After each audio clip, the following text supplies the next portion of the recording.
hero growing up really was my mother. The one thing that she said to me, life always starts with a dream. You got to be able to dream something before you can do it. Sidney Williams was raised in Little Rock, Arkansas in the 1940s, a time when blacks and whites lived a segregated existence.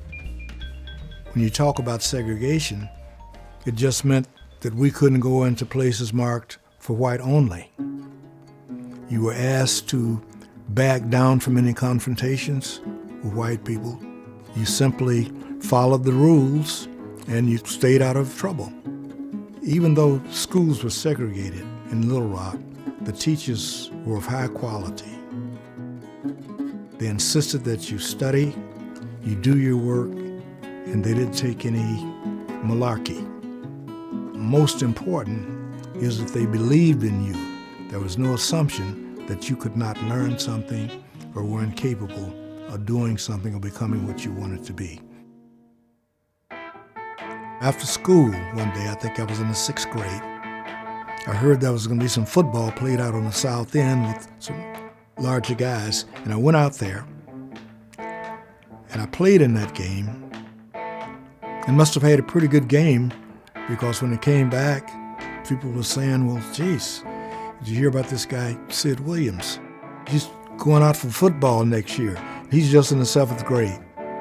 That, of course, didn't happen. I didn't go out for organized football until I was in the 9th grade. In 1954, Williams earned a scholarship to the University of Wisconsin. I wrote for the University of Wisconsin because, I knew about the engineering school, told them who I was, and told them I was interested in coming there and playing football and studying engineering. Next thing I knew, I had a scholarship. As a sophomore, Williams began the season on defense, but that would eventually change. I was a starting safety. We went through the whole season until the Illinois game. I had not taken a snap at quarterback. Milt Boone at that time decided to switch me to quarterback. On November 17, 1956, Sidney Williams became the first black quarterback to play in the Big Ten, steering the Badgers to a 13-13 tie against Illinois. It was a big deal. Lots of talk about that. Chicago papers were writing up. Sid Williams then made the tie a reality on this keeper play. The touchdown that made the tie with Illinois possible. Entering his junior year, Williams was tabbed as the Badgers' starting quarterback. But 5 days before the season opener, on September 4th, 1957, his hometown became the focus of a nation. When 9 African-American students attempted to integrate Little Rock Central High School, only to be turned away by the Arkansas National Guard.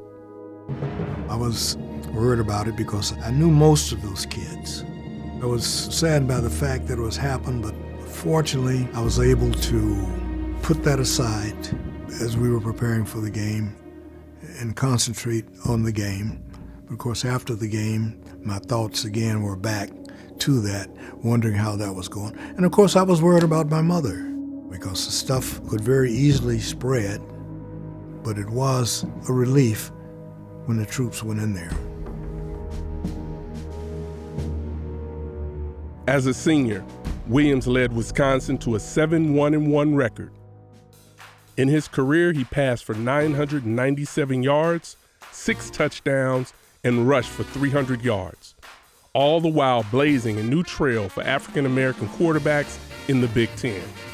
A pioneering role that caught the attention of the premier African-American magazine, Ebony. Lerone Bennett called me from Ebony. My mother came up with her sisters, and my cousins came up, and they took pictures of all of that. They followed me around the campus. They took pictures of me by Bascom Hill, where there's a big statue of Abraham Lincoln, and it made me feel awfully good and awfully proud. More than a half-century later, Big Ten signal callers have the platform to play quarterback, thanks to Williams. It appears that there's no longer an issue about people of color playing quarterback. They run fast, and they throw with accuracy, and that's amazing. It's great to be a Big Ten quarterback, and that's a big deal, but the fact that a quarterback happens to be an African American, hey, isn't that big of a deal anymore.